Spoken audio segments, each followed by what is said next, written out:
नमस्कार दोस्तों, मैं सब इंस्पेक्टर संजय कुमार पासवान। आज एक अच्छा सीरीज चालू करते हैं। हम लोग इतिहास का लूसेंट से शुरू करेंगे और पेज बाय पेज लूसेंट को ख़त्म कर देंगे। हम लोग जिन लोगों को आज तक लूसेंट समझ नहीं आया है, ख़त्म नहीं कर पाए, वह यह वीडियो देखें और बहुत ही अच्छे ढंग से लूसेंट को पढ़ाएंगे हम।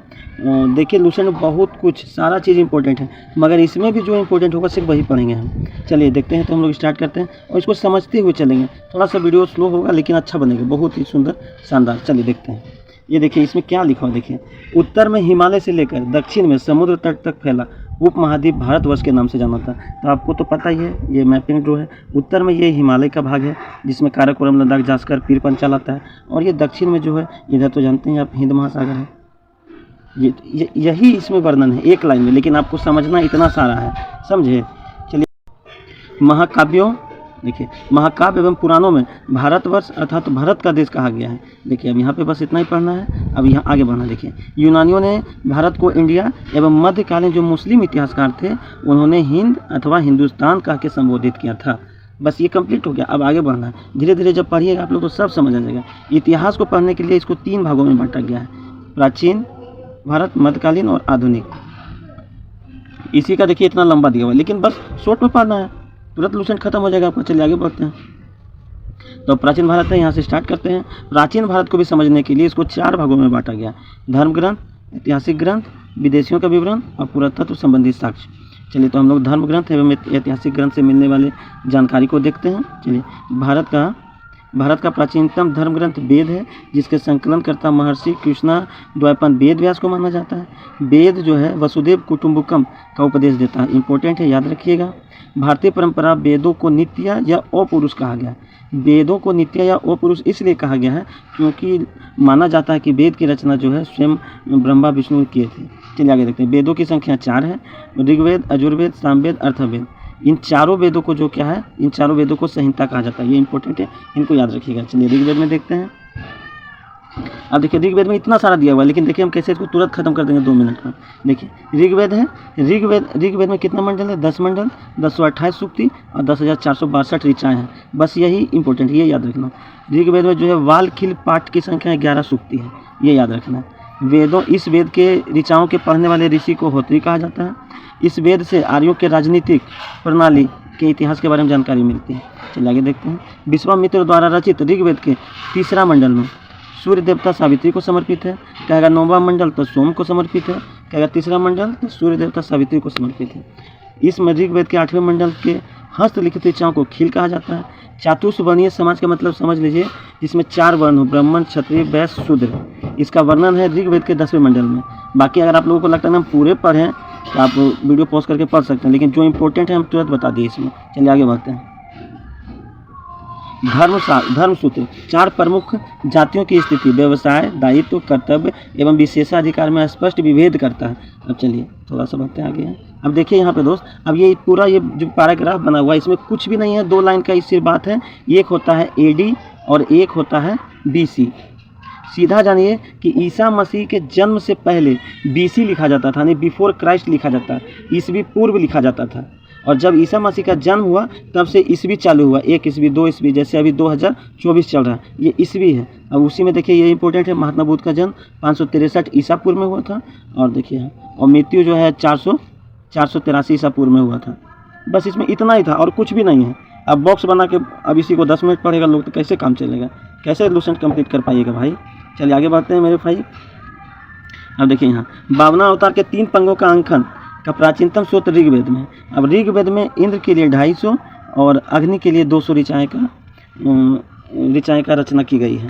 चलिए अब देखते हैं। प्राचीन इतिहास के साधन के रूप में वैदिक साहित्य में ऋग्वेद के बाद शतपथ ब्राह्मण का स्थान है। यजुर्वेद देखते हैं। यजुर्वेद में कुछ भी नहीं, आप देखिए है ना 2 लाइन, बस इसको यहीं ख़त्म कर देंगे। देखिए यजुर्वेद में क्या है, यजुर्वेद में बस यहाँ देखिए मंत्रों, बलि एवं समय अनुपालन का नियम का संकलन है। बस इसके पाठकर्ता को अथर्वु कहते हैं। और देखिए इस वेद में, यह एक ऐसा वेद है जो गद्य एवं पद दोनों में है। इसका मतलब हुआ कि यजुर्वेद जो है कहानी और कविता दोनों में है। यजुर्वेद में यज्ञों, देखिए यजुर्वेद में यज्ञों के नियम एवं विधि विधानों का संकलन है। यजुर्वेद खत्म। चलिए आगे देखते हैं। सामवेद। सामवेद में क्या है, मेन इंपॉर्टेंट है। सामवेद मतलब, साम का शाब्दिक अर्थ गायन। गायन मतलब होता है कि भारतीय संगीत का जनक किस वेद को कहा जाता है? तो सामवेद को कहा जाता है। इसके पाठकर्ता को क्या कहते हैं? तो उद्धातु कहते हैं। बस हो गया। चलिए अब देखते हैं, यहाँ देखिए, यजुर्वेद और सामवेद में किसी भी विशिष्ट ऐतिहासिक घटना का वर्णन नहीं है। चलिए खत्म हो गया। अर्थवेद देखते हैं। अब अर्थवेद में क्या है? देखिए, अर्थवेद अर्थर्वा ऋषि द्वारा रचित यह वेद है। अब इसमें कितना मंत्र है, पद है, ये थोड़ी इंपॉर्टेंट है, ये सब नहीं पढ़ना है।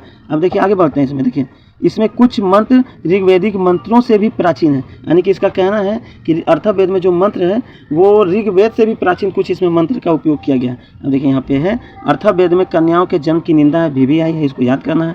ऐतिहासिक दृष्टि से अर्थवेद का महत्व इस बात से है कि इसमें मनुष्यों के विचार एवं अंधविश्वासों का वर्णन है। अब चलिए आगे देखते हैं। अब देखिए, ये जो बॉक्स टाइप का बना हुआ है, ये जो बॉक्स टाइप का बना हुआ है, ये भी आई है। इसको एकदम इंपॉर्टेंट रूप से याद करना। याद करने का ट्रिक भी बता देते हैं। विष्णु पुराण किससे है? तो विष्णु भगवान मोर पहनते हैं, तो मौर्य वंश से। मत्स्य पुराण यानी आंध्र सातवाहन से, तो मछली के आंख में तीर मारा तो अंधा नहीं हो गया था, उसी टाइप से याद रखना कि मत्स्य पुराण आंध्र सातवाहन वंश से। वायु पुराण तो गुप्त वंश से, तो वायु को हम लोग देख सकते हैं, नहीं ना देख सकते हैं, तो वायु गुप्त है, तो वायु पुराण गुप्त वंश से। इस टाइप से याद करना है मेरे भाई। चलिए आगे देखते हैं। देखिए, बहुत ही अच्छे तरीके से सोल्यूशन पढ़ाएंगे। चलिए देखते हैं। पृथ्वी सूक्त, यानी किसी इस क्वेश्चन इसमें एक ही चीज़ बन सकता है कि अर्थवेद का प्रतिनिधित्व सूक्त कौन सा है? तो भाई अर्थवेद का प्रतिनिधित्व सूक्त कौन सा है? तो भाई पृथ्वी सूक्त। और इसमें कुछ भी नहीं बनेगा। अर्थवेद में किसका वर्णन है? तो जादू टोना मंत्र का है, राजा के चुनाव का है, विवाह का है। इसमें बहुत सारा चीज़ है, अगर आपको लगता है तो पढ़ सकते हैं। इंपॉर्टेंट जितना था हम बता दिए आपको।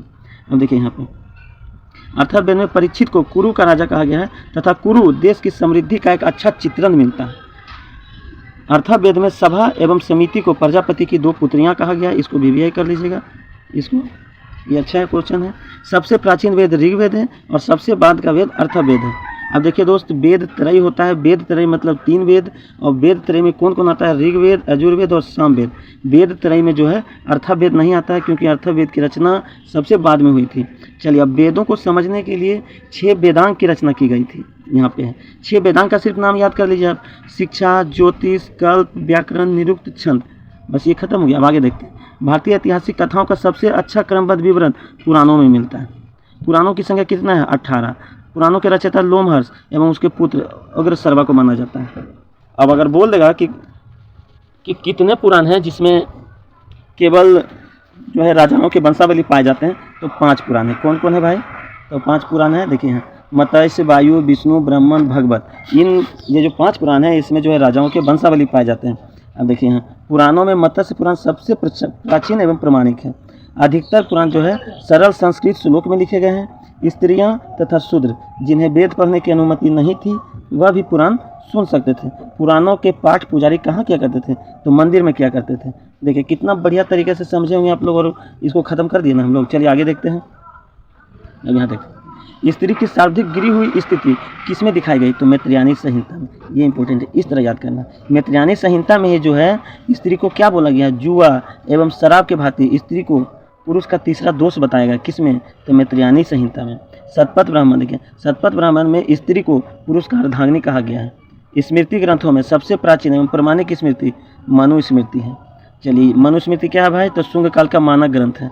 नारद स्मृति क्या है? तो गुप्त युग के विषय में जानकारी देता है। तो नारद जी क्या करते थे? गुप्त बात इधर उधर करते। तो इस टाइप से कोई रिलेट करके याद करना पड़ेगा आपको साथी, और बिना लूसेंट पढ़े हुए कोई भी एग्जाम संभव नहीं है। अगर आप लोग सोचते होंगे कि हम बहुत स्टैंडर्ड बुक पढ़ के और एग्जाम निकाल लेंगे, तो कुछ नहीं हो पाएगा। लूसेंट को चाट जाना है भाई। चलिए आगे देखते हैं। जातक में बुद्ध की पुनर्जन्म की कहानी वर्णित है।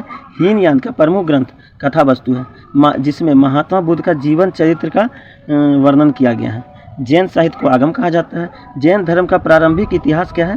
कल्प सूत्र में है। इस तरह देखिए, ये जो इंपॉर्टेंट है अंडरलाइन करेंगे। जैन ग्रंथ भगवत सूत्र में महावीर के जीवन कृति एवं उनके समकालिक के साथ उनके संबंधों का विवरण है। अर्थशास्त्र के लेखक चाणक्य, कौटिल्य, विष्णुगुप्त हैं। यह 15 अधिकरण एवं 180 प्रकरणों में विभाजित किया गया है। इसमें मौर्यकालीन इतिहास के बारे में जानकारी मिलता है। डायरेक्ट पूछेगा कि अर्थशास्त्र में जो है किसका वर्णन मिलता है? तो भाई चलिए सांस्कृतिक इतिहासों में देखते हैं। सांस्कृतिक इतिहासों में ऐतिहासिक घटनाओं को क्रमबद्ध लिखने का सर्वप्रथम प्रयास कल्हण के द्वारा किया गया था। कल्हण द्वारा रचित पुस्तक राजतरंगिणी है, जिसका संबंध जो है कश्मीर के इतिहास से है। अरबों का सिंध विजय का वृत्तांत चचनामा में मिलता है। तो चचनामा के लेखक कौन है भाई? तो अली अहमद है। अष्टाध्यायी के लेखक कौन है? तो अष्टाध्याय के लेखक पाणिनि हैं। देखिए अष्टाध्याय क्या है, संस्कृत भाषा व्याकरण की प्रथम पुस्तक है। बस इसमें यही याद रखना है। तो अष्टाध्याय में किसका वर्णन है, मौर्य से पहले इतिहास एवं मौर्य युगीन राजनीतिक व्यवस्था के बारे में जानकारी दिया गया है। चलिए आगे देखते हैं।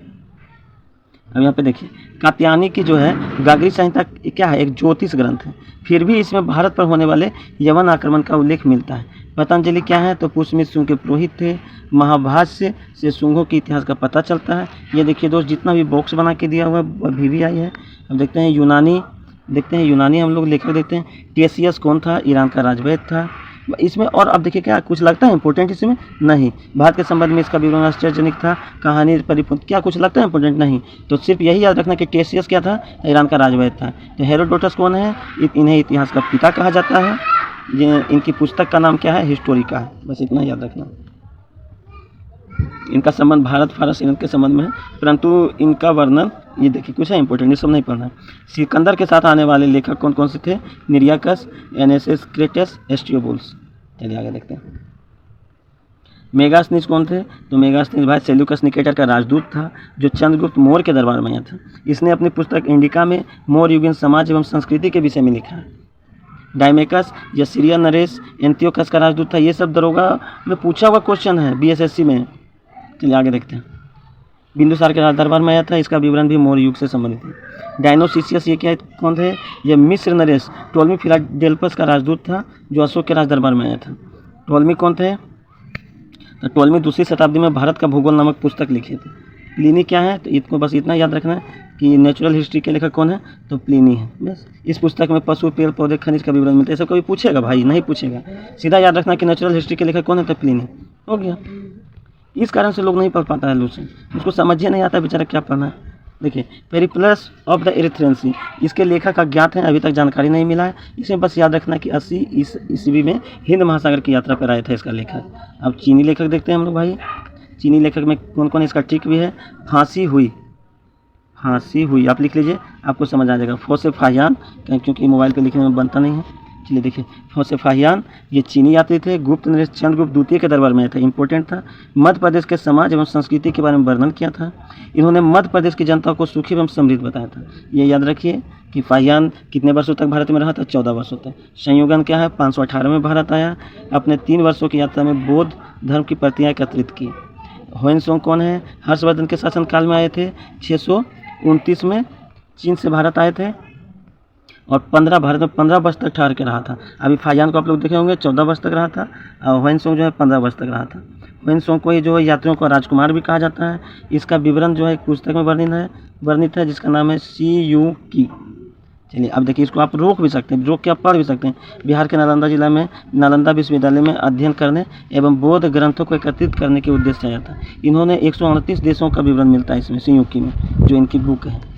चलिए आते देखते हैं। ये देखिए इंपॉर्टेंट है, VVI है। देखिए यहाँ पे ये क्या है, ये ह्वेनसोंग ने बुद्ध की प्रतिमा के साथ सूर्य एवं शिव की प्रतिमा का भी पूजन प्रारंभ किया था। ह्वेनसोंग के अध्ययन के समय नालंदा के कुलाधिपति कौन थे, आचार्य शीलभद्र थे। यह विश्वविद्यालय बौद्ध दर्शन के लिए प्रसिद्ध है। चलिए इसमें देखते हैं। इत्तीसंग कौन थे भाई, इत्तीसंग 7वीं शताब्दी के अंत में भारत आए थे। इसने अपने विवरण में नालंदा विश्वविद्यालय, विक्रमशिला विश्वविद्यालय तथा अपने समय में भारत का वर्णन किया था। अब अरबी लेखक देख लेते हैं हम लोग। अरबी लेखक क्या, अल-बरूनी है, मोहम्मद गजनी के समय में आया था। देखिए बस इतना ही। ये इनके द्वारा कौन सा किताब लिखा गया था, किताबुल हिंद या तहकीक हिंद।